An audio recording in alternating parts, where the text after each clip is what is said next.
ఓం నమో శ్రీ లక్ష్మీ వెంకటేశ్వరాయ శ్రీ మహాగణాధిపతియే నమః.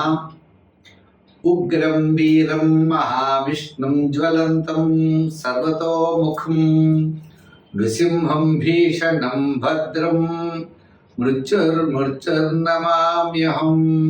ప్రేక్షకుల నమస్కారాలు తెలియజేస్తూ మనం ఈ మాసం అంటే జూన్ నెల రాశులకి ఎలా ఉంటుందనేటువంటి విషయాన్ని స్పష్టంగా తెలుసుకుందాం. మరి గ్రహాల యొక్క పరిస్థితి చూసినట్లయితే మనకి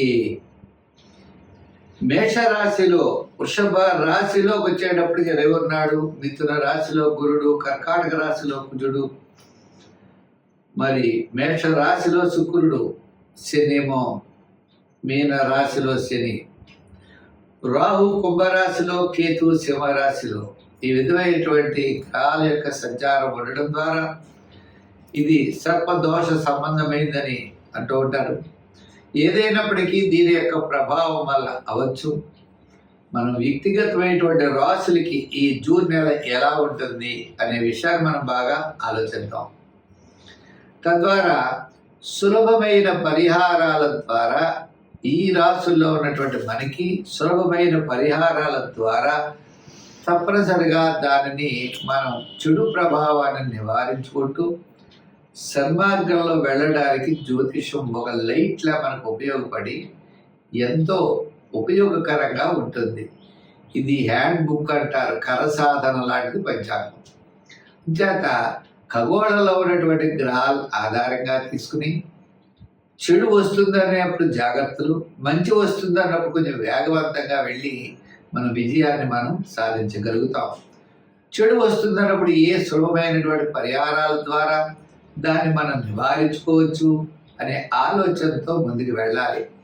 దీన్ని ఒక గైడెన్స్గా మాత్రమే స్వీకరిస్తూ మనం వెళ్ళినట్లయితే తప్పకుండా మన విజయాన్ని సాధించగలుగుతాం. రెండవ విషయం, ఉద్యమే నైసిత్యంతి కార్యాడిన మనోరథై.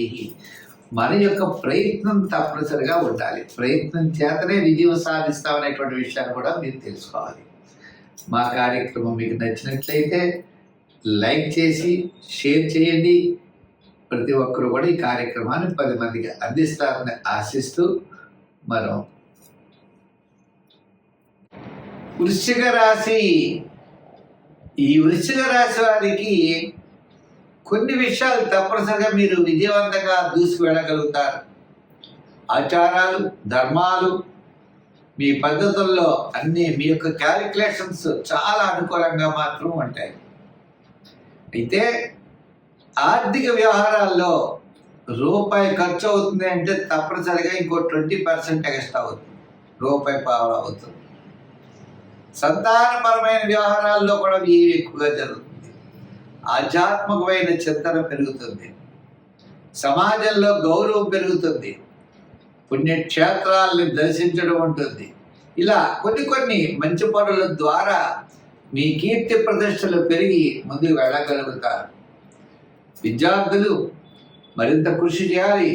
రాజకీయ నాయకులకి అవకాశాల కోసం కాస్త ఎదురు చూడాలి. వృత్తుల పరంగా మనం చూసినట్లయితే ఆర్థిక పరమైన డెవలప్మెంట్స్ జూన్ 15 నుంచి జూన్ 30 వరకు ఉంటాయి. 15 వరకు కొద్దిగా ఆర్థిక పరమైనటువంటి ఇబ్బందులు ఉండేటువంటి పరిస్థితులు ఉన్నాయి. రుణ బాధలు తగ్గుతాయి. వ్యాపారపరమైన ఆర్థిక లావాదేవీలు కూడా మీకు జూన్ 15 నుంచి జూన్ 30 వరకు ఎక్కువగా లాభించేటువంటి అవకాశాలు కనపడుతున్నాయి.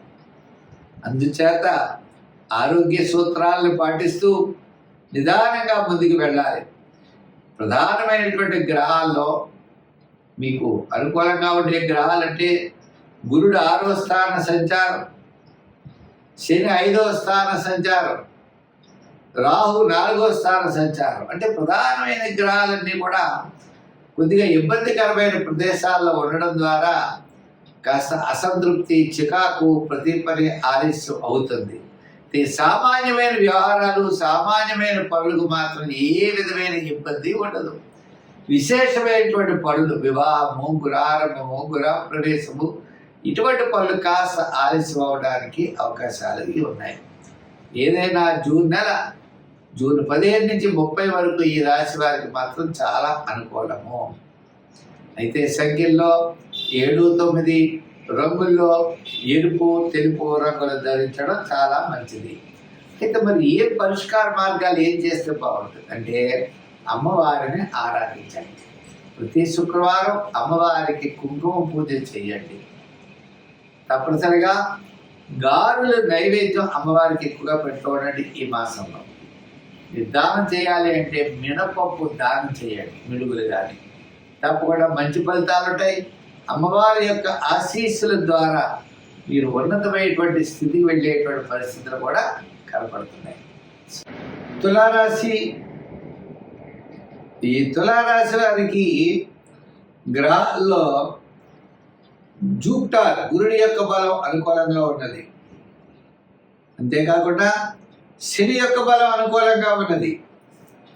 ఈ 2 బలాలు అనుకూలంగా ఉన్నప్పటికీ మరి రాహు 5వ స్థాన సంచారం మిగిలిన గ్రహాలన్నీ కూడా సామాన్యంగా ఉన్నాయి. అంచేత కుటుంబ ఆర్థిక సంతానపరమైన వ్యవహారాలు అనుకూలంగా ఉంటాయి. ఆర్థిక సర్దుబాట్లు జరుగుతాయి, కీర్తి ప్రతిష్టలు ఉంటాయి, సంతానపరమైన డెవలప్మెంట్స్ అత్యద్భుతంగా ఉంటాయి.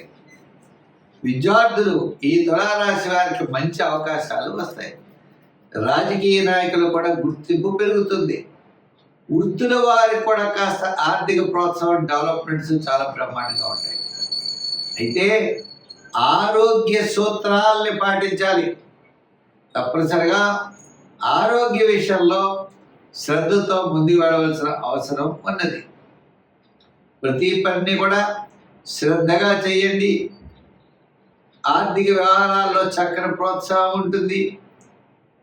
కోర్టు వ్యవహారాలు లాభిస్తాయి. గృహోపకరణాలు సమకూర్చుకుంటారు. సమాజంలో కీర్తి ప్రతిష్టలు పెరుగుతాయి. ఉద్యోగ పరంలో గతంలో ఉన్నటువంటి సమస్యల్ని తీర్చుకుంటారు. రాజకీయ పరంగా కూడా ఒక అడుగు ముందుకు వేస్తారు. వృత్తుల పరంగా కూడా మనం చూసినట్లయితే వృత్తి డెవలప్మెంట్ కోసం చేసేటువంటి ప్రయత్నాలు అనుకూలంగా ఉంటాయి. మీ క్యాలిక్యులేషన్స్ చాలా అనుకూలంగా ఉంటాయి. కొన్ని విషయాల్లో రాహు గ్రహ ప్రభావం వల్ల, స్నేహితుల వల్ల కానీ, వ్యాపారంలో తక్కువ వారి వల్ల కానీ మోసపోవడానికి అవకాశం ఉన్నది. మన దగ్గర పనిచేసేటువంటి వారి విషయంలో జాగ్రత్తలు తీసుకోవాలి. అలాగనే ఆ మేలకి మధ్యవర్తిత్వానికి ఎవరో స్నేహితులు వచ్చి అక్కడ సంతకం పెట్టి ఇక్కడ సంతకం పెట్టి అని పెట్టుకోవడం, ఇటువంటి విషయాల్లో జాగ్రత్తలు తీసుకోవాలి. స్నేహ ధర్మంగా కొన్ని చేయొచ్చు తప్ప కొన్ని విషయాలు మాత్రం చేయలేము. కాబట్టి ప్రతి విషయంగా జాగ్రత్తలతో ముందుకు వెళ్ళండి. విజయం మీరు తప్పనిసరిగా సాధించగలుగుతారు. సంఖ్యల్లో 6, 5, 8 సంఖ్యలు ఎక్కువగా వాడండి. రంగుల్లో లైట్ బ్లూ కలర్, తెలుపు కలర్లు ఎక్కువగా వాడండి. అయితే ఏం చేయాలి, ఏం చేస్తే బాగుంటుందంటే అమ్మవారిని బాగా పూజించాలి. అమ్మవారి గుడి కడుతూ ఉండడం, అమ్మవారి కుంకుమ పూజ చేయడం, అమ్మవారి యొక్క స్తోత్రాన్ని పఠించడం, రాహుగ్రహ ప్రీతి కోసం దుర్గా సప్తశ్లోకిని రోజు పఠించండి. విజయం తప్పనిసరిగా మిమ్మల్ని వరిస్తుంది.